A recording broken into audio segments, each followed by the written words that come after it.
أعوذ بالله اسم العليم من الشيطان الرجيم. بسم الله الرحمن الرحيم. الحمد لله رب العالمين وبه نستعين والصلاة والسلام على أشرف الأنبياء والمرسلين وعلى آله وصحبه أجمعين. أما بعد. Alhamdulillah, syukur kita kehadrat Ilahi kerana dengan izin dan limpah kurnianya dapat lagi kita diizinkan oleh Allah Subhanahu wa taala untuk kita sama-sama berada dalam majlis ilmu pada pagi yang berbahagia ini. Mudah-mudahan kita semua diberkati oleh Allah Subhanahu wa taala insya-Allah. Tuan-tuan dan puan-puan, sidang pendengar, sidang penonton yang berada di rumah, mudah-mudahan kita semua senantiasa berada di dalam lembayung rahmat Allah Subhanahu wa taala dan berada di bawah penjagaannya. Kita di hari yang terakhir bagi sesi kawalan pergerakan, tempoh kawalan pergerakan pada fasa yang kedua dan esok bermula fasa yang ketiga. Juga kita mengharapkan mudah-mudahan Allah Subhanahu wa taala dengan kekuasaannya akan segera memberhentikan rantaian ini secepatnya mungkin.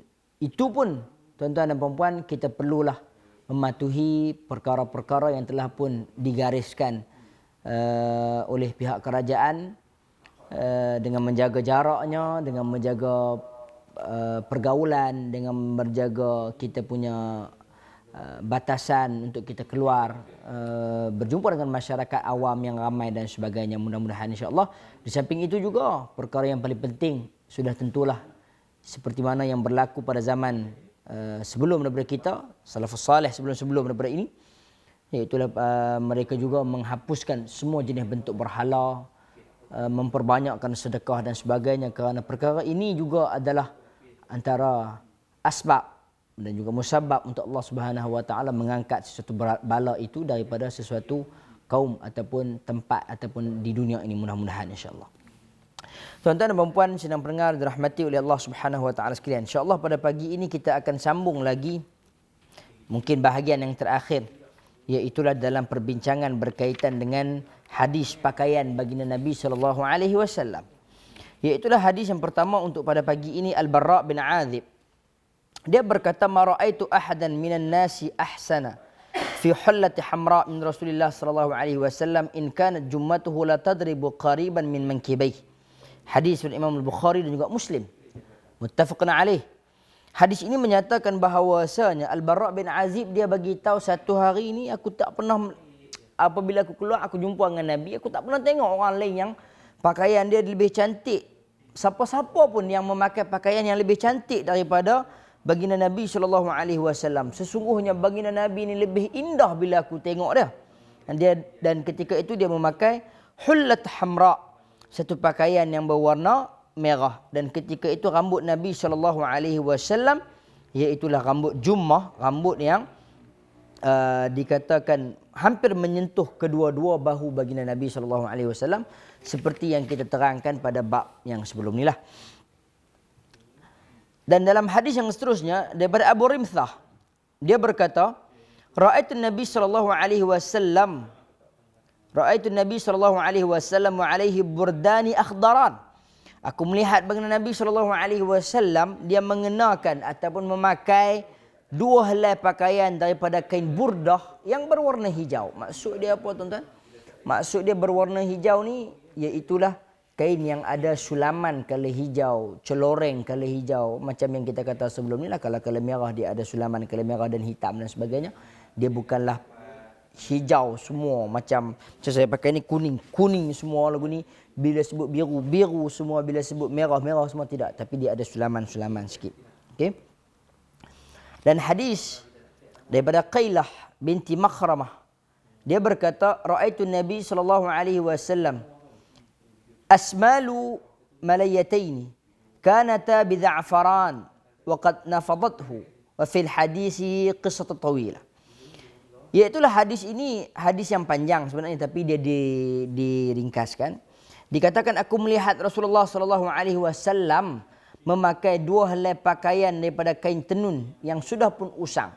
Jadi tuan-tuan, kadang-kala kita dengar ada hadis yang menceritakan Nabi sallallahu alaihi wasallam dia pakai pakaian mewah.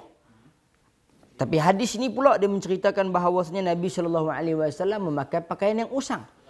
Jadi dalam kita dengar pasal makan Nabi pun kita ada dengar. Kita tak masuk lagi bab makan, tapi mungkin maksud saya tuan-tuan pernah dengar sirah Nabi, cerita Nabi makan tak cukup dan sebagainya. Tuan-tuan, Nabi SAW ada bahagian yang memang Nabi kekurangan. Ada bahagian. Memang kadang-kadang ada yang menceritakan hadis Nabi minta sedikit makanan untuk Fatimah. Dikatakan dalam riwayat Nabi tak pernah kenyang sampai ke dalam tempoh 3 hari. Nabi berlapak dan sebagainya. Jadi hadis ini adalah hadis yang sahih. Dan begitulah juga dengan hadis yang menceritakan berkaitan dengan pakaian Nabi yang usang. Memang ada pakaian Nabi yang cantik yang diberikan oleh Maharaja Rom pun sekali kita akan tengok jubah. Memang ada. Maka dalam hadis ini dikatakan pakaian Nabi ini adalah pakaian yang ditenun sampai nak kena jahit, nak kena cantum balik, nak kena sambung balik. Yang terkoyak-terkoyak, yang dah rabik dan sebagainya tu nak kena tenun balik, nak kena jahit balik. Dan kedua-dua pakaian itu dicelup dengan za'faran. Za'faran ni tuan-tuan iaitulah satu warna di antara kuning, dia pi oren merah. Yang tu adalah warna za'faran. Ataupun kita kata kalau orang pakai inai, mula-mula inai ni kalau hok mahal tu, saya pun tak tahu lah pasal dulu-dulu dia pakai inai, dia jadi color hitam. Lepas color hitam, dia jadi color merah. Lepas color merah, dia oren, kuning, pudak, cayak. Yang tu kita kata, yang kuning nak ke oren dan terang tu merah. Yang tu kita kata warna za'faran. Kalau tuan-tuan beli za'faran yang duduk dalam bekas macam jarum, nipis, kecil tu pun, color dia kuning, oren, merah. Kuning, oren, merah. Dia bercampur, alih-alih gitu macam rambut tu tuan-tuan. Okay. Dan itu adalah warna pakaian yang dipakai oleh baginda Nabi SAW, dan pakaian itu telah pun luntur warnanya kerana usang, kerana dah terlalu lama, yang seperti yang disebutkan sebentar tadi, iaitulah sehingga koyak, sehingga memerlukan Nabi SAW menjahit pakaiannya. Tuan-tuan, kita lihat satu orang yang paling mulia baginda Nabi SAW, bukan saja ketua Makkah, bukan saja ketua kepada keluarga ketika itu, bukan saja ketua kepada Mamlakah Arabiyah Saudiah, bukan, tetapi ketua kepada Sayyidul Bashar, ketua kepada para anbiya. Tapi Nabi SAW juga adalah satu orang yang sangat usang pakaiannya. Tidaklah macam kita yang sekarang mungkin mewah, cantik, daripada baju tu dah cantik dah, dia beli tambah pula butang yang lagi power, collar pula buat yang lain dan sebagainya. Wallahu ta'ala ala lah. Maksudnya nak gambarkan kemewahan yang kita ada. Dan begitulah kita kena bayangkan betapa terkadang satu orang manusia yang mulia kedudukannya di sisi Allah Subhanahu Wa Ta'ala, tetapi dia memakai pakaian yang sedikit usang. Tuan-tuan dan puan-puan sidang pendengar dirahmati oleh Allah Subhanahu Wa Ta'ala sekalian. Hadis yang seterusnya daripada Ibn Abbas. Nabi SAW, "Alaikum bil bayadi min ath-thiyab liyalbasha ahya'ukum wa kaffinu fiha mautakum fa innaha min khair siyabikum." Dikatakan oleh Ibn Abbas daripada baginda Nabi SAW, Nabi kata, hendaklah kamu sekalian ini memakai pakaian yang berwarna putih. Jadi tuan-tuan, dalam perintah kita nampak perintah Nabi SAW. Perintah Nabi menyuruh, Nabi memerintahkan kita untuk memakai pakaian yang berwarna putih. Nabi tak larang kita pakai color merah. Nabi tak larang kita pakai color hijau. Dalam hadis menceritakan color hijau ada, color merah ada. Nabi tak larang. Tapi dalam perintah, Nabi memerintahkan kita memakai pakaian yang berwarna putih. Kerana pakaian yang berwarna putih ini dikatakan oleh baginda Nabi SAW, layal basha ahya'ukum. Orang yang mati pun pakai color putih, orang yang hidup pun nanti pakai color putih. Tapi kalau kita tengok orang Islam khususnya, adakah dia memakai pakaian yang berwarna-warni semasa hidup? Ya. Adakah dia memakai pakaian yang berwarna-warni ketika mati? Saya rasa setakat lah tak pernah nampak lagi lah. Tapi kok dalam tempoh musim Covid ni, tak tahulah kok plastik habis. Sebab lah ni orang balut jenazah guna plastik. Kok-koklah plastik habis color putih, maka dia keluar pula plastik color kuning. Maka pakak duk kata pula dah jadi rosak akhir zaman ni balut jenazah menggunakan kain kala kuning. Yang baik itu adalah kala putih. Jangan kita tersalah dengan hukum tuntutan afdaliyah itu bukanlah ianya mengharamkan apabila kita tidak mempunyai kain yang berwarna putih, tetapi itu adalah yang terbaik. Jadi tuan-tuan, Nabi SAW sebut yang hidup pun pakai ahya'ukum wa kafinu fiha mautakum, dan orang yang mati juga akan memakai pakaian yang berwarna putih. Fa innaha min khairi siyabikum, dan itu adalah pakaian yang sebaik-baik untuk kamu, iaitulah pakaian putih. Pakaian putih ni tuan-tuan, salah satunya ianya bersifat bersih, putih, fitrah. Dalam hadis Nabi SAW, dia nak bagi tahu kata satu orang budak yang baru lahir itu putih, bersih, suci. Dia kata apa? Fitrah.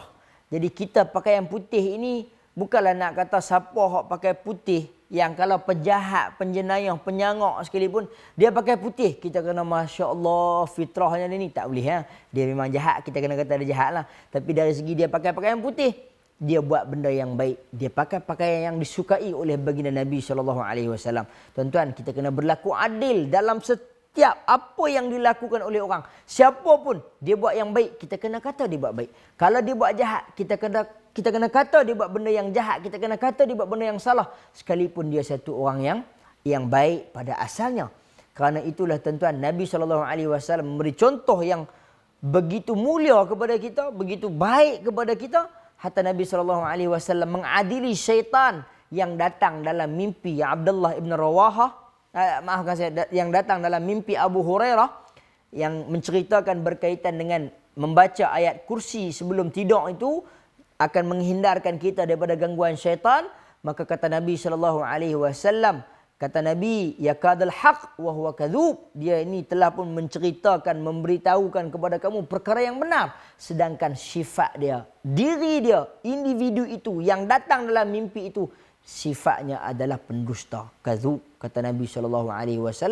Iaitu Nabi nak mengadili hatta kepada syaitan. Dalam hadis tu, dalam cerita tu, dia sampaikan kepada kamu itu adalah perkara yang benar, sekalipun syaitan ini sifat dia adalah penipu. Jadi tuan-tuan, kalau orang yang pakai baju yang putih, yang bersih, yang cantik, kita kena kata ianya adalah pakaian yang sunnah, yang disukai, yang dituntut oleh baginda Nabi SAW. Sekalipun pemakainya yang berwarna hitam, yang jahat dan sebagainya, mungkin dia nak berubah ke apakah, yang tu adalah perkara yang di belakang, yang Allah Subhanahu Wa Taala adalah Maha menerima taubat. Tuan-tuan dan puan-puan sidang pendengar dirahmati oleh Allah Subhanahu Wa Taala sekalian. Kita ke hadis yang seterusnya, iaitulah hadis daripada Samurah bin Jundub. Dia menyatakan baginda Nabi SAW menyatakan, albasu bayad fa innaha athhar wa atyab wa kafinu fiha mautakum. Pakailah pakaian berwarna putih, sesungguhnya ianya adalah athhar, iaitulah suci, dan adalah pakaian yang baik. Dan pakaian ini juga adalah pakaian yang digunakan untuk orang-orang mati, menggunakannya nak kembali kepada fitrah, kepada Allah Subhanahu Wa Taala. Tuan-tuan dan puan-puan sedang mendengar dirahmati oleh Allah Subhanahu Wa Taala sekalian, kita ada dua lagi hadis yang terakhir dalam bab ini, iaitulah hadis yang kedua terakhir ini daripada Sayyidatina Aisyah radhiyallahu anha. Kharaja Rasulullah sallallahu alaihi wasallam dzata ghadatin wa alaihi mirt min sya'ri aswad. Dikatakan pada satu hari, hadis ini terlebih dahulu ianya adalah hadis yang telah pun diriwayatkan oleh Imam Muslim. Pada satu hari baginda Nabi SAW keluar daripada rumah baginda, rumah Aisyah lah. Baginda memakai mirt. Mirt ini apa dia tuan-tuan? Iaitulah pakaian yang diperbuat daripada bulu yang berwarna hitam. Mirt ini biasanya bulu ni tuan-tuan pada zaman Nabi kebiasaannya, iaitulah bulu yang diperbuat daripada bulu kambing. Bulu kambing pada zaman Nabi SAW. Saya teringat waktu saya duduk Syria dulu pun, ada saya punya khuf. Khuf tu luar tu kulit, dalam tu dia ada bubuh bulu. Bulu tu kita panggil suf. Suf ni dia macam, kalau tuan-tuan balik di rumah tu, dia macam hak duk lak kaki. Duk lak kaki tu yang macam rambut dreadlock. Tuan-tuan tahu tak rambut dreadlock? Rambut dreadlock tu hak besar-besar ni. Nak cerita pun tak tahu ni. Depa kru duk tani pun gelak kat dia ni. Rambut dreadlock ni macam rambut berpintai. Mana ada orang rambut besar ni, rambut orang semua halus-halus, tapi rambut yang dihimpun-himpun berpintai jadi besar tu. Jadi dia jadi macam bulu kambing biri-biri ni, dia apa?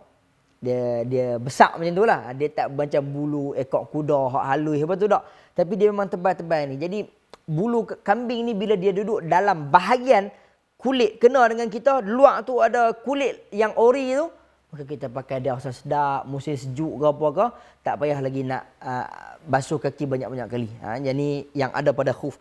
Jadi ini yang dibuat daripada kulit bulu, iaitulah mirt. Yang Nabi SAW keluar, Nabi memakai pakaian.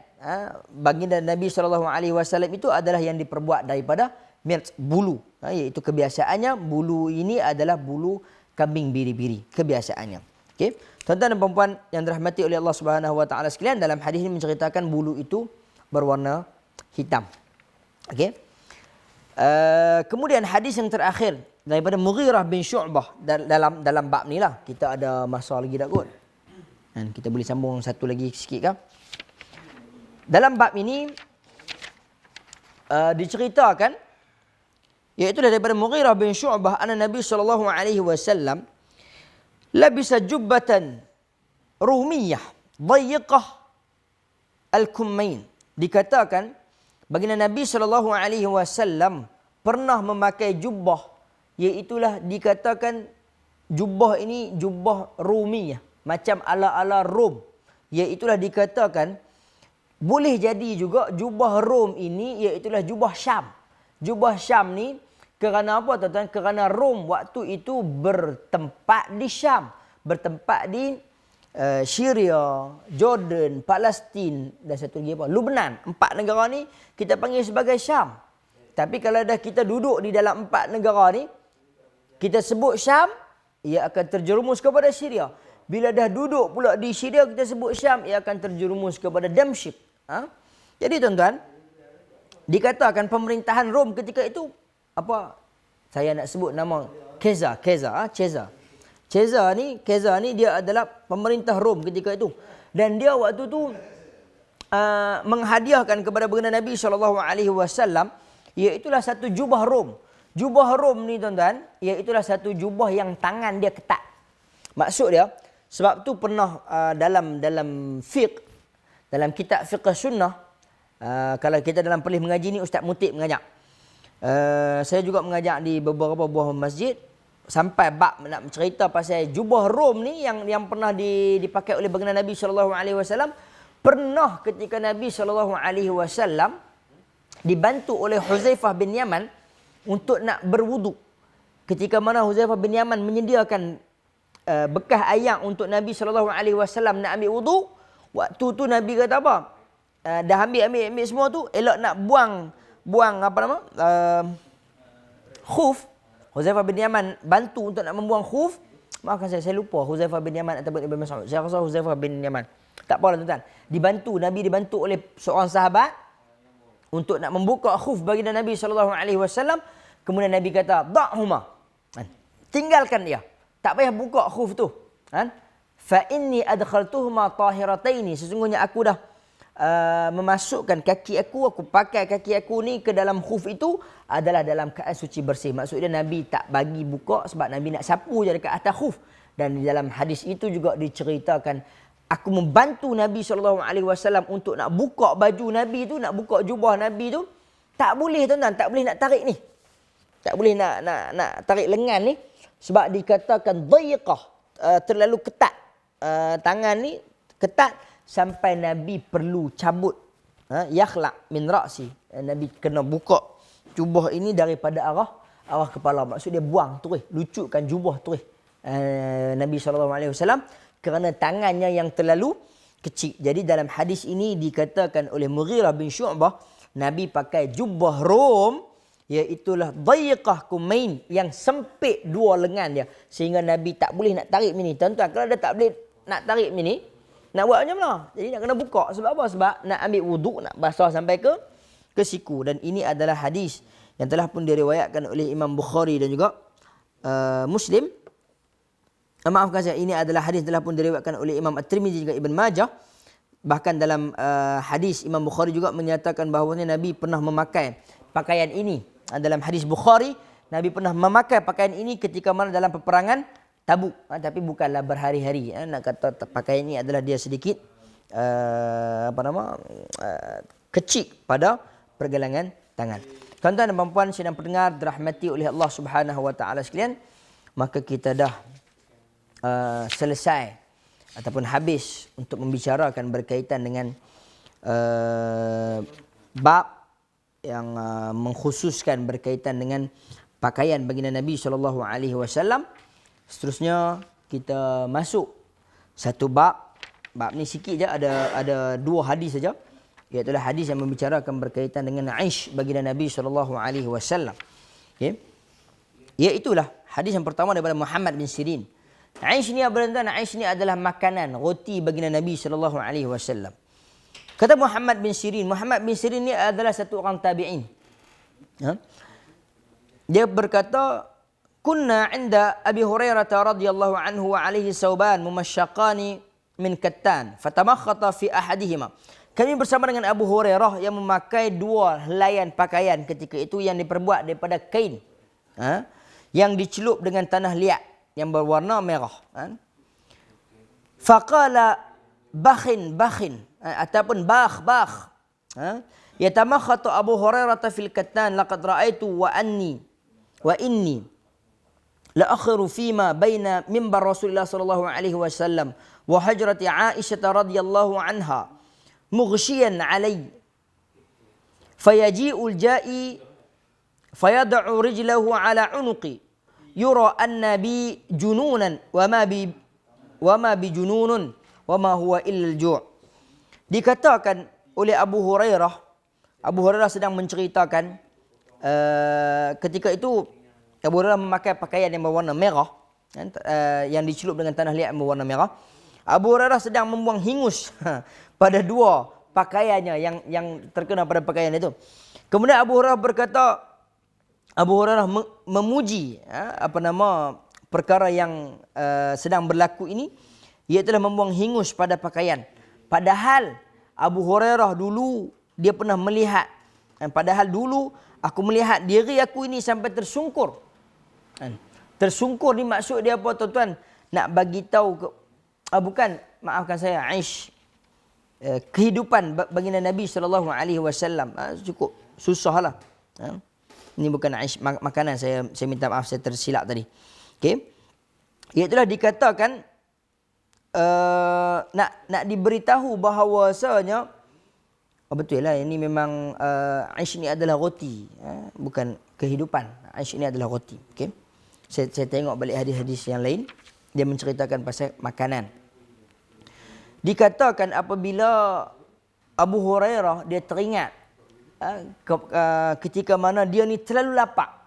Bila dia terlalu lapar ni, tuan-tuan, dikatakan sampai dia tersungkur di antara mimbar Nabi SAW dan juga rumah Aisyah, bilik Aisyah. Iaitulah seperti mana yang kita tahu itu adalah kawasan Raudah tu. Dia tersungkur, kan? Disebabkan terlalu kelaparan. Ketika itu semua orang kata aku ni macam gila, sedangkan aku tak gila. Tetapi aku jatuh tu sebab terlalu lapar. Dan ada orang main injak leher aku, kan? Kerana menyangkakan aku gila. Main jijak leher. Main jijak leher ni sebab apa, tuan-tuan? Sebab mengingatkan bahawasanya Abu Hurairah ketika itu adalah satu orang yang gila. Sedangkan sebenarnya dia bukan gila, tetapi dia terlalu lapar sampai jatuh tersungkur di antara mimbar Nabi SAW dengan rumah Sayyidatina Aisyah radhiyallahu anha, iaitulah yang lebih kita kenali sebagai Raudah. Iaitulah seperti mana hadis Nabi SAW, apa yang berada di antara rumah aku dan juga mimbar aku itu merupakan Raudatun min riyadil jannah. Jadi macam kita kata maghsyiyan ini, alayya ini dikatakan tersungkur tu sebab terlalu kelaparan, tuan-tuan. Macam kita ni, kita bila dah tak makan, macam orang yang ada kencing manis ni, dia terlalu menjaga kencing manis dia, tak mau nak makan benda-benda ni, kadang-kadang sampai hypo. Hypo ni maksud dia dah tak makan gula, tak ada zat, tak ada apa, dia kurang gula ni, down tu pum, jatuh. Jadi macam itulah yang berlaku kepada Abu Hurairah satu orang yang lebih dikenali sebagai sufah. Sufah ni apa tuan-tuan? Orang yang tak ada tempat tinggal. Dia hanya duduk di masjid, duduk di serambi masjid, duduk di tepi-tepi ni. Siapa lalu mai bagi makanan sikit, adalah makanan. Kalau orang tak bagi pun tak ada lah. Maka dia ni hidup susah pada zaman Nabi SAW. Jadi dia teringat, dia teringat, iaitulah dalam mimpi dia, fil ahlam, dia terasa macam, ya Allah, lah ni mudah, sedangkan dia dulu pada zaman Nabi SAW begitu sukar, sehingga orang jijak dia sampai orang ingat dia ni satu orang yang gila. Tuan-tuan, sebut pasal bah ni pula, memang macam Nabi SAW juga pernah menggunakan perkataan bah. Bah ni kalau kita lah ni, kita kata macam wah, asal macam seronok kan. Wow. Nabi SAW juga dalam hadis Abu Talha, ketika mana ketika mana membicarakan berkaitan dengan telaga Bi'ruha yang paling disukai oleh Abu Talha ni, ketika mana Abu Talha mendengar firman Allah Subhanahu wa taala turun, lan tanalul bir hatta tunfiqu mimma tuhibbun. Sekali-kali tidak akan sampai perkara kebaikan melainkan kamu memberikan nafkah, sedekah, jariah pada Allah Subhanahu wa taala, benda yang paling kamu sukai. Jadi dia bagi Bi'ruha tu. Tuan-tuan, bagi Bi'ruha dekat Nabi SAW. Bi'ruha ni telaga, cerita panjang lah, tapi saya nak cerita. Nabi buat bunyi bah dalam hadis tu. Apa maksud bah ni? Maksud bah ni wow. Maksud bah ni kalau kita tengok dalam terjemahan kita ni pun dia kata wah. Tapi sebenarnya dia macam satu tanda mengiyakan satu perasaan yang seronok. Kalau tuan-tuan ingat ataupun tengok cerita Piramli, Tiga Abdul, ketika mana Nabi SAW, Abdul Wahub tu dia jadi Jamal Pak Tongko ke apa, dia nak pergi beli abang dia 2 orang, Husin Lempoya. Dia nak pergi beli abang dia tu 2 orang tu. Dia tanya, beli berapa? Saya pun tak ingat berapa kan. Tapi dia kata, tak apalah ni saya beli balik 2 orang ni dengan 2,000 pound kan. Dia bagi banyak duit. 1,000 pound, 2,000 pound. Jadi kawan ni ambil duit ni, dia kata apa? Wow! Dia bunyi wow tu seronok. Jual orang lagi kaya pada jual unta. Tuan-tuan, bunyi wow tu Nabi SAW tak bunyi wow lah. Orang Arab dia tak bunyi wow. Wow ni apa? Wow, huruf wow lah. Tapi Nabi tanda bunyi wow pada orang Arab seronok ni, dia bunyi apa? Bah. Bunyi bah ini adalah nak menunjukkan seronok. Dan itu juga yang dibunyikan oleh Abu Hurairah dalam hadis ini, bah kan? Iaitulah wah man, seronok. Sekarang Abu Hurairah buang hingus pada kain linen kan? Dia teringat pakaian dia yang begitu cantik, dia teringat pakaian yang begitu mewah, sedangkan dia dulu dalam keadaan yang susah. Jadi tuan-tuan, mudah-mudahan kita ambil sedikit kebaikan. Saya tak mau sambung hadis yang kedua dalam bab ni, walaupun ada 2 hadis saja, sebab kita dah macam masa ni dah ambil lebih sikit. Kita akan sambung sekiranya ada lagi ruang dan peluang yang diberikan, yang disusun oleh Jaib kepada saya dalam tempoh-tempoh yang masih berbaki ni, dan kita akan bertemu lagi di lain masa dan waktu, insya-Allah. Mudah-mudahan yang baik itu datangnya daripada Allah. Yang lemah salah dan silap kasarnya bahasa itu datangnya daripada diri saya sendiri. Aqul qawli hadza wa astaghfirullahal azim li wa lakum. Wabillahi taufiq wal hidayah. Wassalamualaikum warahmatullahi wabarakatuh.